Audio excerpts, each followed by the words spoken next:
So what does healing really mean? The word itself means to become whole.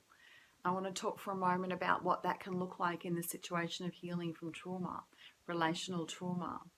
And what can often happen is that a trigger in our current environment comes into the field and it undoes us in some way. It unhooks our frontal cortex from the lower parts of the brain. We can't think clearly. We're flooded with sensation in the body and in the limbic system with lots of adrenaline and adrenalized responding.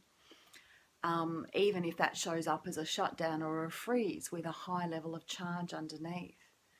So when we have these big over-the-top responses in the present moment, it's pretty much always going to relate to something that got trained in over years, much, much earlier in the piece, usually when your nervous system was growing itself. So we adapt, we're smart as organisms, and often we tend to adapt by having an above and a below, and certain parts of us go below. They're not adaptive to show up in that environment, might not be adaptive to show your feelings, to show your anger or show your sadness or have a need or be different to what the family expects you to be.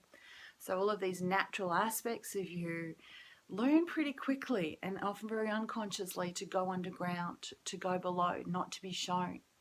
And what stays up, what we show, is what will be adaptive in the environment. Do I need to be the caring, sharing one? Will that make my environment safer? Do I need to be a bit blank and robotic because I've just got to show up but I've got no more? Do I need to be pushy and fighty and try and control the environment because otherwise nothing sensible is going to happen in this environment? So whatever is adaptive in the environment will show up above the line, usually when we're young, and in time that becomes a strategy for how we deal with the world. People might think that's all we are. They might think that's all there is to us, but that's never the case. So the process of healing and becoming whole is about inviting up the parts that had to go underground, little bit by little bit. When a trigger brings something up, an emotion or a response in the body, to breathe, to ground, to orient, and then have a look, have a notice.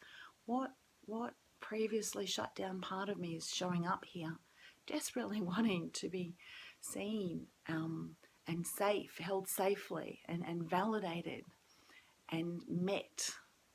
And how can I bring something different now that wasn't available then? I might not be able to change the world out there, but how can I just bring some gentle heart meeting to this part so that it can rise up from underneath and be a part of the whole that's now in my conscious awareness, healing, becoming whole.